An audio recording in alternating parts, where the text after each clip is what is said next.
எங்க ஓட்டெல்லாம் தேவைப்பட்டுச்சு. எங்களை பணி நிரந்தரம் பண்ணுவோன்னு வாக்கு கொடுத்தாங்க. இன்று பள்ளிக்கூடங்களிலும் மருத்துவமனைகளிலும் துப்புரவு பணியிலும் இருக்க வேண்டியவர்கள் தெருவில் இறங்கி போராடும் அவலம் தொடர்கிறது. இந்த நிலை மாறிட வாக்களியுங்கள் தாமரை சின்னத்திற்கு. சிவகார்த்திகேயனோட சினிமா வாழ்க்கையில ஒரு முக்கியமான படம்னா அது வருத்தப்படாத வாலிபர் சங்கம். இந்த படத்தை எல்லாருக்குமே பிடிக்கும்னு சொல்லலாம். குறிப்பா இந்த படத்துல லவ், சென்டிமெண்ட், காமெடி இது எதுக்குமே பஞ்சம் இருக்காது. யூத்னா இப்படிதான்ப்பா இருப்பாங்க அப்படின்ற மாதிரி தான் இந்த படம் இருக்கும். இந்த படம் வெளியான டைம்ல எல்லாருக்குமே ஒரு பிடிச்சமான படமா இருந்துச்சு. அது மட்டும் இல்லாமல் இந்த பாட்டை இந்த படத்துல வந்த பாட்டு எல்லாத்தையுமே ரிப்பீட்டடா எல்லாருமே கேட்டுக்கிட்டே இருந்தாங்க. ஸோ அந்த அளவுக்கு இந்த படம் ஒரு ஹிட்டான படமா இருந்துச்சு. இந்த நிலையில இப்போ திடீர்னு பார்த்தா அந்த படத்துல நடிக்க வேண்டியது சிவகார்த்திகேயனே கிடையாது, நான் தான் நடிச்சிருக்கணும் அப்படின்னு ஒரு பிரபல நடிகர் சொல்லியிருக்காரு. ஸோ அந்த நடிகர் யாரு, அந்த படத்துல இவர் நடிச்சிருந்தா எப்படி இருக்கும் அப்படிங்கிறத பத்தி இந்த பதிவுல பார்க்கலாம். அதுக்கு முன்னாடி உங்களுக்கு சிவகார்த்திகேயன் நடிப்புல வெளியான வருத்தப்படாத வாலிபர் சங்கம் இந்த படம் பிடிக்குமா அப்படிங்கிறதையும், இந்த படத்துல உங்களுக்கு பிடிச்ச பாடல் எது அப்படிங்கிறதையும் மறக்காம கமெண்ட்ல சொல்லுங்க.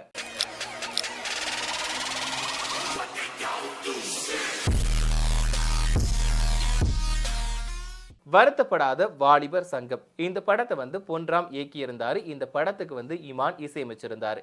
இந்த படத்துல சிவகார்த்திகேயன், பிந்து மாதவி, ஸ்ரீதிவ்யா, சத்யராஜ், சூரி அப்படின்னு நிறைய பேர் நடிச்சிருந்தாங்க.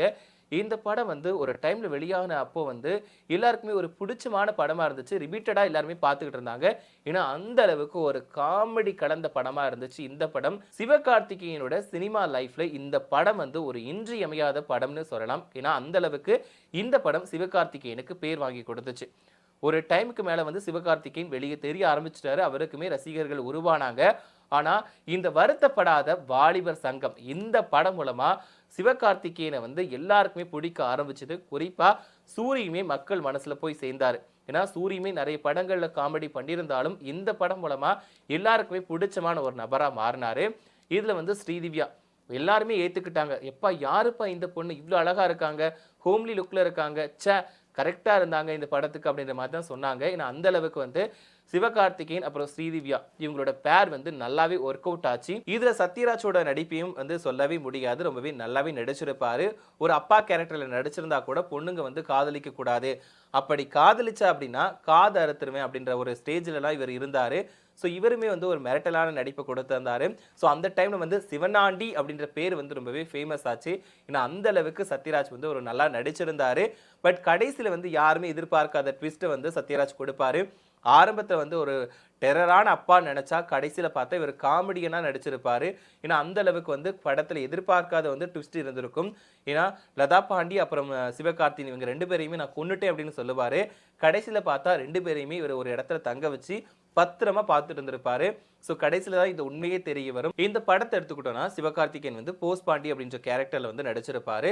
ஸோ இந்த கேரக்டர் எப்படின்னா வேலைக்கு போகாம வீட்டில் சுத்திட்டு இருக்க ஒரு கேரக்டர். அதாவது வீட்டில் ஒரு யூத் எப்படி இருப்பாங்களோ அந்த மாதிரி தான் இருப்பாங்க. ஃபர்ஸ்ட் பிந்து மாதவியை காதலிப்பாரு. ஸோ அதுக்கு லதா பாண்டி கிட்டேயே லெட்டர் கொடுத்து அனுப்புவாரு. ஸோ அந்த இடத்துல லதா பாண்டி சொல்லக்கூடிய அந்த டைலாக் பட்ட பகலிலே பங்குனி வெயிலிலே அப்படின்ற ஒரு கவிதை எழுதி கொடுத்திருப்பாரு. அது பிந்து மாதவி கொடுக்கக்கூடிய ரியாக்ஷன், அது மேடம் இப்படி பேசக்கூடாது அப்படின்னு சொல்லி ஸ்ரீதிவ்யா பேசக்கூடிய விஷயம், இது எல்லாமே ரொம்பவே நல்லா இருக்கும். அதுக்கப்புறமா பிந்து மாதவிக்கு கல்யாணம் நடக்கும். அதை பத்திரிகை கொடுத்துட்டு போவாங்க. இதுக்கப்புறமா ரொம்பவே சோகத்துல இருப்பார் நம்மளுடைய ஹீரோ. கடைசியா நம்மளுடைய ஸ்ரீதிவ்யாவை இவர் சேரீல பார்த்த உடனே மயங்கி விழுந்துடுவாரு. ஸோ இவங்க பார்த்த உடனே லவ் வந்துடும் இவங்களுக்கு. அதுக்கப்புறமா இவங்க பின்னாடி லவ்ல சுத்துவாங்க. ஒரு கட்டத்துல ரெண்டு பேருமே லவ் பண்ண ஆரம்பிச்சுடுவாங்க. இது வீட்டுக்கு தெரிஞ்சதுக்கு அப்புறமா அவங்களோட அப்பா சத்யராஜ் ஸ்ரீதிவ்யாவுக்கு மாப்பிள்ளை பார்ப்பாரு. ஆனா அந்த மாப்பிள்ளை பார்க்கறத தடுத்து நிறுத்திடுவாரு போஸ் பாண்டி.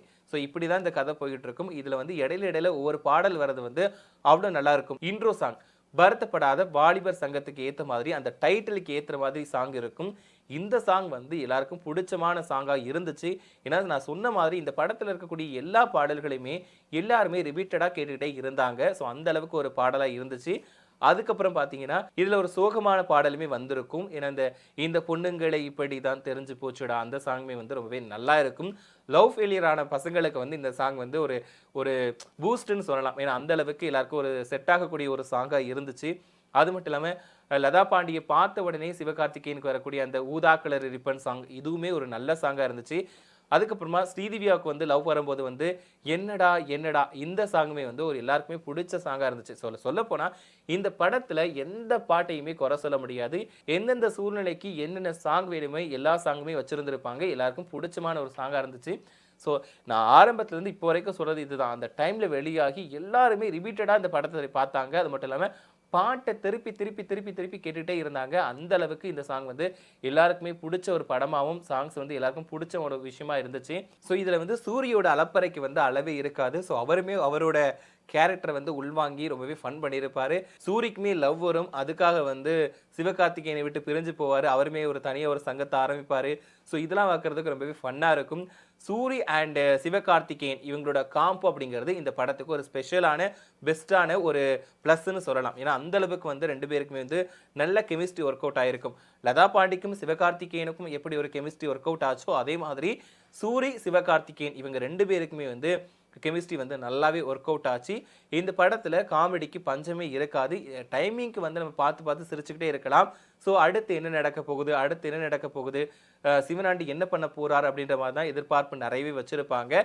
இதில் வந்து சூரியோட அப்பா கேரக்டர் வந்து ரொம்பவே ஃபன் பண்ணியிருப்பாரு. ஸோ அந்த சாமியாடி வந்து அவர் சொல்லக்கூடிய விஷயங்களாக இருக்கட்டும், இதை நீங்கள் பண்ணணும் அப்படின்னு சொல்லக்கூடிய விஷயங்களாக இருக்கட்டும், அந்த கருப்பா பொறுப்பா இருப்பா அந்த டைலாக்லாம் வந்து திரும்பி திரும்பி எல்லாருமே சொல்லிக்கிட்டு இருந்தாங்க. ஏன்னா ஒரு படம் வெளியாச்சுன்னா அந்த டைமில் வந்து என்னென்ன டைலாக் ஸ்பெஷலாக இருக்கோ எதெல்லாம் ஃபேமஸ் ஆகுதோ அதை திருப்பி திருப்பி சொல்லுவோம். நம்மளோட அன்றாட வாழ்க்கையில் பயன்படுத்தக்கூடிய ஒரு டைலாக்காக மாறிடும். அந்த மாதிரி தான் சூரி பேசின டைலாக்காக இருக்கட்டும், சிவகார்த்திகேயன் பேசின டைலாக்காக இருக்கட்டும், சூரியோட அப்பா பேசின டைலாக்காக இருக்கட்டும், அது வந்து எல்லாமே வந்து திரும்ப திரும்ப பயன்படுத்தினாங்க. அந்த அளவுக்கு எல்லாருக்குமே பிடிச்சமான ஒரு விஷயமா அமைஞ்சிடுச்சு. ஸோ அவரோட பங்குக்கு அவருமே நல்லபடியாக பண்ணியிருப்பார்.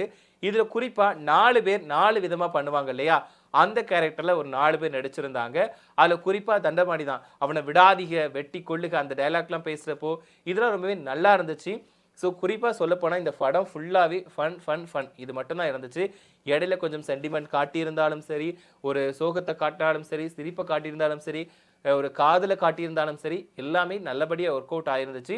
ஸோ அதனால இந்த படம் வந்து சூரியோட சினிமா வாழ்க்கையிலும் சரி, சிவகார்த்திகேயனோட சினிமா வாழ்க்கையிலும் ஒரு முக்கியமான படமாக அமைஞ்சிருந்தது.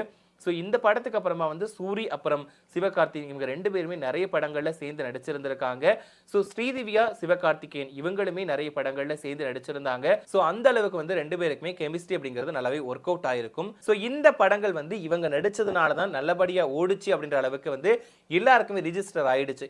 இப்படி இருக்கக்கூடிய நிலையில தான் திடீர்னு ஒருத்தர் வந்து வருத்தப்படாத வாலிபர் சங்கம் படத்துல நான் தான் நடிச்சிருக்கணும் அப்படின்ற மாதிரி சொல்லியிருக்காரு. அவர் யார் அப்படின்னு பார்த்தோம்னா பிக் பாஸ் முதல் சீசன்ல வந்த சக்தி தான் இதை சொல்லியிருக்காரு. இவர் வந்து இயக்குனர் பி வாசுவோட மகன். இவருமே நிறைய படங்கள் நடிச்சிருக்காரு. குறிப்பா சொல்லணும் அப்படின்னா முகத்தை எப்போதும் மூடி வைக்காதே இந்த பாடல் மூலமா எல்லாருக்கும் பிடிச்சமான ஒரு நடிகராக இருந்தார். ஸோ அந்த டைமில் வந்து ஒரு லவபுல் பாயாக இருந்தார். ஸோ இவருமே நிறைய படங்கள் நடிச்சிருந்தார். திடீர்னு பார்த்தா இவர் படங்களில் நடிக்கிறத வந்து நிப்பாட்டிட்டார். கடைசியாக பார்த்தோன்னா சிவலிங்கா படத்தில் வந்து நடிச்சிருந்தார். ஸோ இவருக்குமே வந்து ஒரு குறிப்பிட்ட படங்கள் நடிக்கிறப்போ ஃபேன்ஸ் வந்து அதிகமாக தான் இருந்தாங்க. பிக் பாஸ் வீட்டுக்குள்ளே போனதுக்கப்புறமா இவர் வந்து இப்படி ரூடாக இருக்காரு அப்படின்ற மாதிரி இவர் வந்து பேரை வந்து கொஞ்சம் கெடுத்துக்கிட்டார். அந்த டைமில் இவர் தான் ட்ரிகர் அப்படின்ற வார்த்தையை வந்து கொஞ்சம் அறிமுகப்படுத்தி வச்சார்னே சொல்லலாம். ஸோ இவர் சொன்னதுக்கு அப்புறமா தான் எல்லா சீசன்லையுமே இந்த ட்ரிகர் அப்படின்ற வார்த்தையை பயன்படுத்த ஆரம்பிச்சாங்க. சக்தியை பொறுத்த வரைக்கும் குழந்தை நட்சத்திரமாகவும் ஒரு சில படங்கள் நடிச்சிருக்காரு. குறிப்பாக சொல்லணும் அப்படின்னா சின்ன தம்பி படத்தில் வரக்கூடிய நடிகர் பிரபுவுக்கு வந்து சின்ன வயசு பையனா நடிச்சிருக்கக்கூடியவர் தான் இவர் ஹீரோவை வந்து நிறைய படங்கள் நடிச்சிருக்காரு. தொட்டால் பூம்படரும், நினைத்தாலே இணைக்கும், அப்புறமா வந்து மகேஷ், சரண்யா மற்றும் பலர், இந்த மாதிரி நிறைய படங்கள் நடிச்சிருக்காரு. இவரை வந்து எல்லாருக்குமே பிடிக்க ஆரம்பிச்ச ஒரு சாங்னு சொல்லலாம். அதுதான் வந்து முகத்தை எப்போதும் மூடி வைக்காதே அப்படின்ற சாங். இந்த சாங் மூலமாக தான் எல்லாருக்குமே ஒரு பிடிச்சமான ஒரு ஹீரோவாக இருந்தார். இப்போ கொஞ்சம் நாளைக்கு முன்னாடி வந்து இவர் குடிக்கு அடிமையாட்டாரு அப்படின்ற மாதிரிலாம் நிறைய விஷயங்கள் வந்துச்சு. பட் அது எந்த அளவுக்கு உண்மை அப்படிங்கிறது தெரியல. இப்போ ரீசெண்டாக வந்து இவர் சொல்லியிருக்கார், நான் தான் இந்த வருத்தப்படாத வாலிபர் சங்கம் படத்தில் நடிக்கணும் அப்படின்ற மாதிரி சொல்லியிருக்காரு. ஸோ ஆரம்பத்தில் இவங்க கிட்ட தான் கதையை பேசியிருப்பாங்க அப்படின்னு நினைக்கிறேன். ஸோ அதனால இவர் வந்து எதுக்காக இந்த வாய்ப்பை தவற விட்டார் அப்படிங்கிறது தெரியல. அதே மாதிரி களவாணி படத்துலையுமே நான் தான் நடிச்சிருக்கணும் அப்படின்னு இவர் சொல்லியிருக்காரு. ஸோ இந்த 2 படங்களில் ஒரு வேளை களவாணி படத்தில் விமலுக்கு பதிலாக இவர் நடிச்சிருந்தா எப்படி இருக்கும்னு நினைக்கிறீங்க அப்படின்ற உங்களோட கருத்துக்களை மறக்காம கமெண்ட்ல சொல்லுங்க. அது மட்டும் இல்லாமல் சிவகார்த்திகேயன் நடிப்பில் வெளியான வருத்தப்படாத வாலிபர் சங்கம் படத்துல சிவகார்த்திகேயனுக்கு பதிலா நடிகர் சக்தி நடிச்சிருந்தா எப்படி இருக்கும்னு நினைக்கிறீங்க அப்படின்ற உங்களோட கருத்துக்களை மறக்காம கமெண்ட்ல சொல்லுங்க. அது மட்டும் இல்லாம உங்களுக்கு வந்து சிவகார்த்திகேயன் நடிச்ச வருத்தப்படாத வாலிபர் சங்கம் படம் பிடிக்குமா அப்படிங்கிறதையும், இந்த படத்துல உங்களுக்கு பிடிச்சமான பாடல் எது அப்படிங்கிறதையும் மறக்காம கமெண்ட்ல சொல்லுங்க. இது மட்டுமே இல்லாம ஒருவேளை இந்த படத்துல வந்து சிவகார்த்திகேயன் இல்லாம வேற எந்த நடிகர் நடிச்சா நல்லா இருக்கும்னு நினைக்கிறீங்க அப்படின்ற உங்களோட கருத்துக்களையுமே மறக்காம கமெண்ட்ல சொல்லுங்க. ஸோ இது வந்து நான் கெஸ்ஸுக்காக தான் சொல்றேன். ஆனா சிவகார்த்திகேயன் மட்டும்தான் அந்த படத்துக்கு வந்து பக்காவா செட் ஆவாரு. அதுல வந்து வேற எந்த மாற்று கருத்துமே கிடையாது. ஏன்னா அவருக்காக உருவாக்கப்பட்ட கதை அப்படிங்கிறது அது அவருக்கு மட்டும்தான் பிளஸ். ஏன்னா வேற யார் நடிச்சிருந்தாலும் இந்த அளவுக்கு வந்திருக்குமா அப்படின்னு கேட்டா இல்லை. ஏன்னா அவரோட பாடி லாங்குவேஜ், சூரியோட பாடி லாங்குவேஜ் இது எல்லாமே 2 பேருக்குமே நல்லா ஒர்க் அவுட் ஆயிருக்கும். இதுல ஸ்ரீதிவ்யா வந்து அறிமுகம் ஆயிருந்தா கூட அவங்களுக்கான கெமிஸ்ட்ரியுமே நல்லா இருக்கும். ஏன்னா ஏத்துக்கிட்டாங்க, சிவகார்த்திகேயன் எப்படி ஏத்துக்கிட்டாங்களோ அதே மாதிரி தான் ஸ்ரீதிவ்யாவையுமே ஏத்துக்கிட்டாங்க. ஸோ அவங்களுமே வந்து ஒரு ஹோம்லி லுக்ல வந்து பாவாடை தாவணி போட்டுக்கிட்டு அப்புறம் வந்து சேரீ கட்டிக்கிட்டு வந்து ரொம்பவே நல்லா நடிச்சிருப்பாங்க.